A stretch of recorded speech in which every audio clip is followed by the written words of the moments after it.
Okay, so we're gonna come down onto our back to start. Knees can be bent, feet on the floor.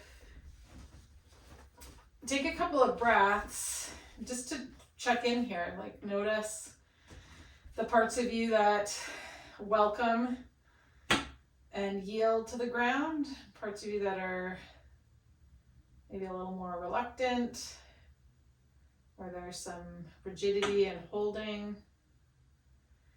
And you don't have to change anything. We're just practicing noticing.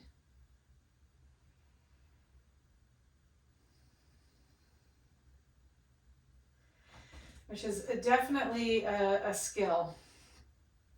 If everything I noticed I attempted to change or fix it, oh man, I'd be squirrely. That would be a lot.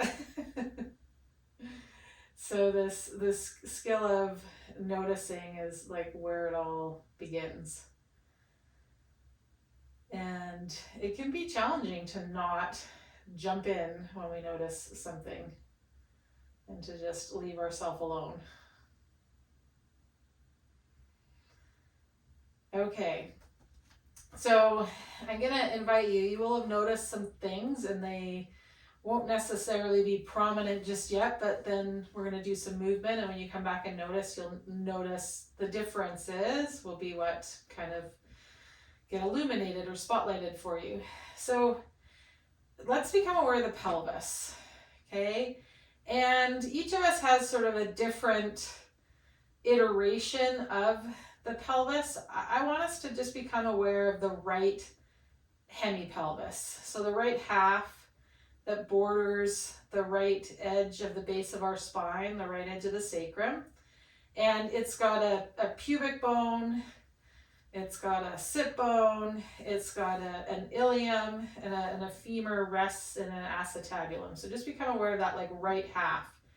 And I want us to think of it as kind of a teeter-totter. So we've got the sitting bone, one end of the teeter-totter, and then the top of the ilium at the back of the pelvis is like the other end of that teeter-totter. And so let's just take and rock that right teeter-totter, that right ilium, the sit bone towards the floor. And so the top waistband part of that right hemipelvis is gonna lift towards the ceiling.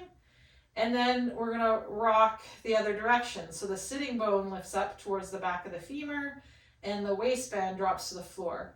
And you're just gonna rock that right hemipelvis. And it's not that you're holding the left side still, you're just focusing on moving that right half like a teeter-totter here for a minute.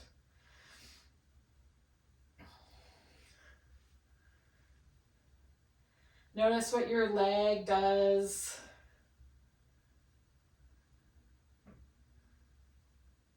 Does your belly engage and relax?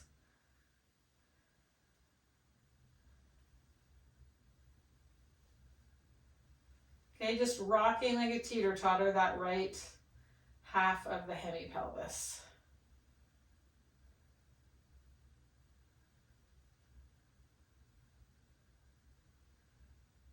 Good, let that go.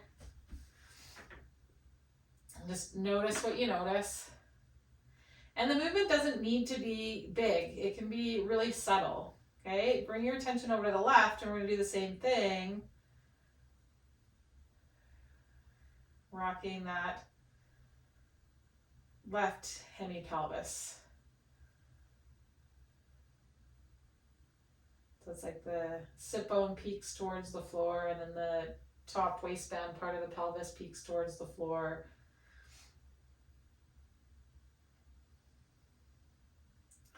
And again, it's not like we're holding the right side still. It's going to move, because clearly there isn't like a ton of movement between the hemipelvises and the base of the spine. But let your attention be on the rocking, this teeter-tottering on the left half. And then let that go and just notice what you notice there. Okay, and then we're going to take both sit bones and rock them towards the floor. and both tops of the hemipelvis and rock it towards the floor. So now we're rocking both at the same time, kind of a 6 and to 12 o'clock.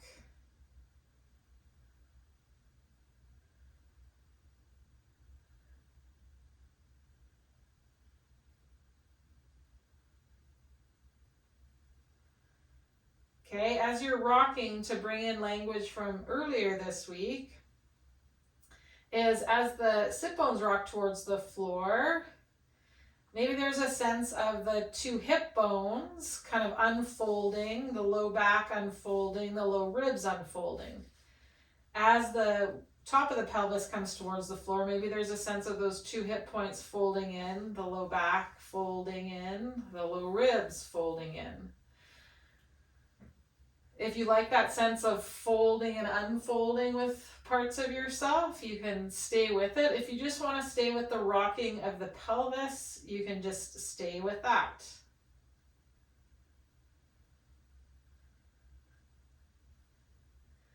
See if you can create this motion without any clenching or gripping of the anus or of the rectum.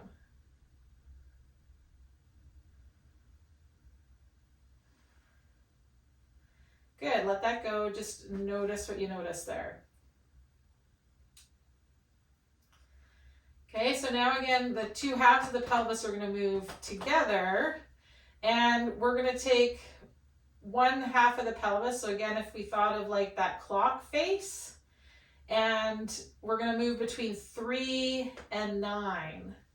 So the left hip will get heavy and the right hip will lift off, and then vice versa. So rolling the pelvis between 3 and 9 on our clock face that's on the floor.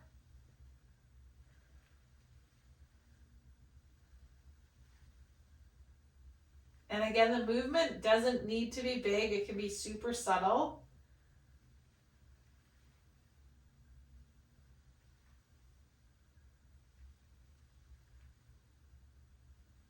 See if there could be a sense of doing less, like less muscular effort.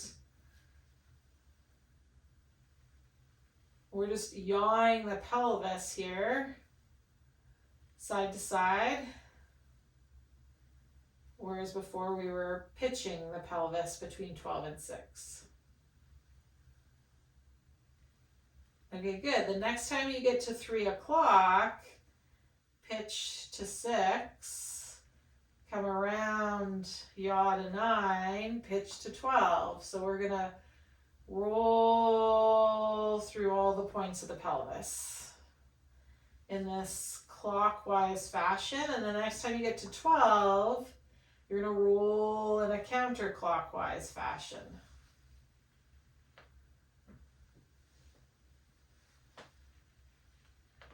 And again, maybe it helps to think of folding in something or unfolding something.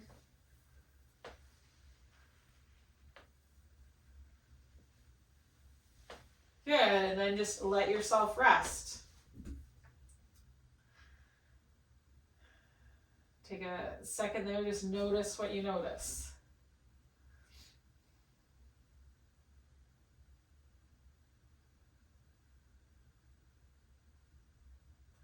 Okay, we're going to lift the hips and place the blanket squarely underneath the pelvis.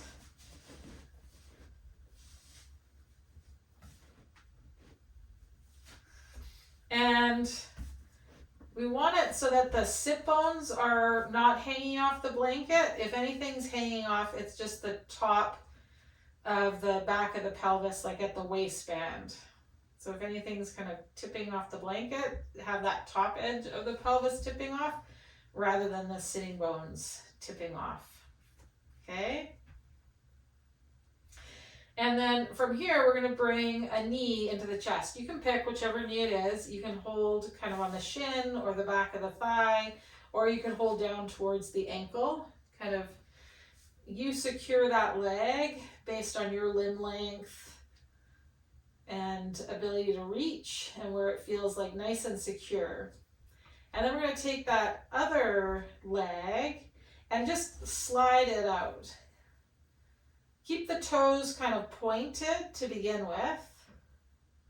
So our foot's in some plantar flexion. So it's like we're keeping the toes pointed to start with. Okay, and then that heel is drawing up towards the back of the bum crease kind of thing. Okay, just take a nice breath here.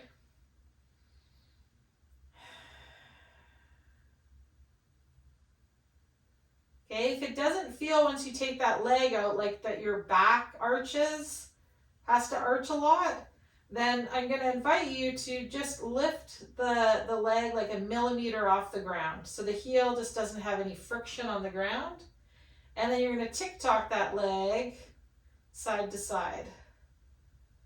Kind of like if that clock of the pelvis was like a cuckoo clock, this is that, I don't know the proper term, that dingy-dongy thing that hangs down and ticks from side to side. My grandparents had one, so you always knew the quarter hour, the half hour, and on the hour.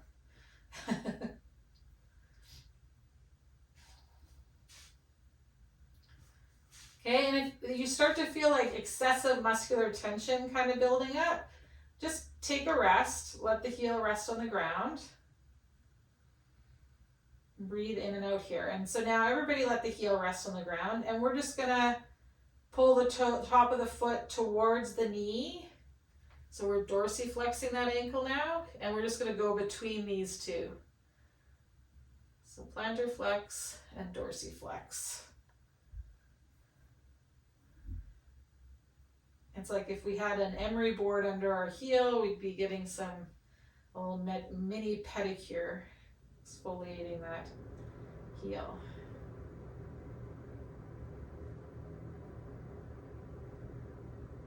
Good, last one. And then you're gonna slide that leg up, bring it into the belly as well. And you're gonna hug both knees with one hand and take the legs over to one side. So you'll probably like roll off that blanket, depending on how wide that blanket of yours is. That's okay. Think about keeping the knees up towards the chest. And if the opposite shoulder lifts, that's okay. Play with that opposite shoulder being unfolded and then either reaching down in the direction of the feet and the hips to fold, to go overhead and unfold again. And then go the opposite direction where you go overhead and you fold that collarbone end in and then down past the hip and open it up, and do it one more time in each direction.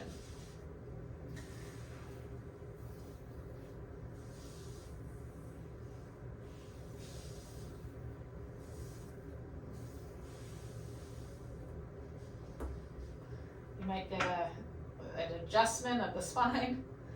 Okay, and then you're going to take those legs, bring them back to the center, bring both feet to the floor. Just take a second, lift the hips, take the blanket out, and just notice what you notice. And then we're going to go to the other side. Okay, so we're going to slide that back underneath. Bring that opposite knee into the chest. Again, secure that leg wherever it feels best for you, and you're going to slide that other leg out long.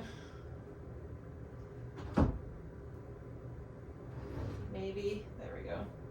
And let's keep the toes of that foot pointed to start with. I'll just take a couple of breaths here.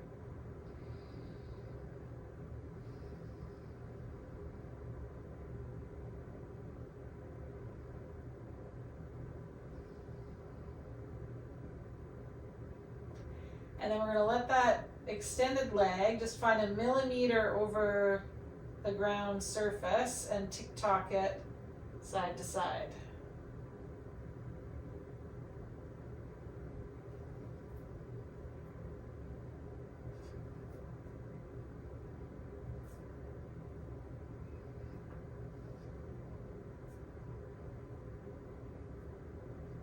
Okay, and then let it come to rest before there's any, excessive muscular tension or anything. And we're gonna bring the toes towards the ceiling, plantar and dorsiflex that ankle.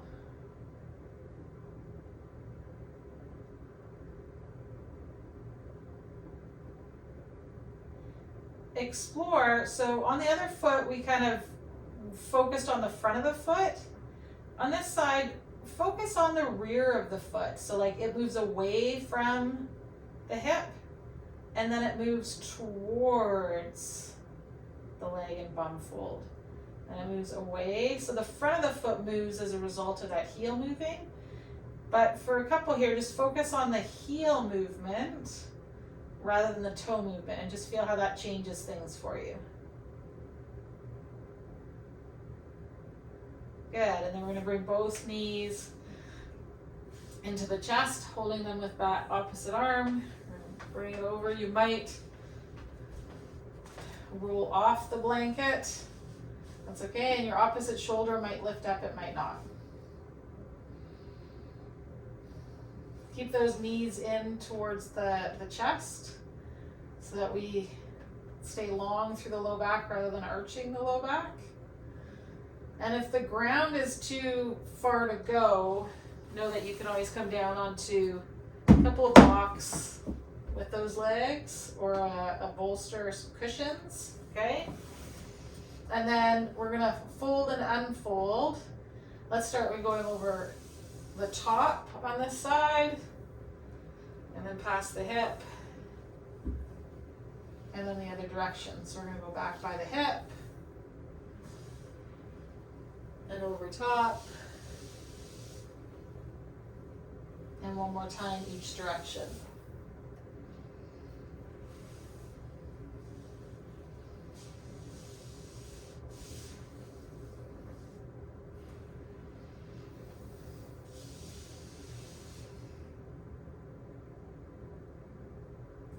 Good, and then we're gonna bring those legs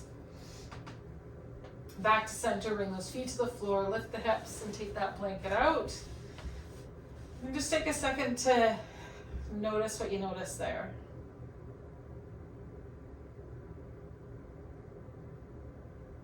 Maybe different things are contacting the ground or that the quality of what is touching the ground has changed.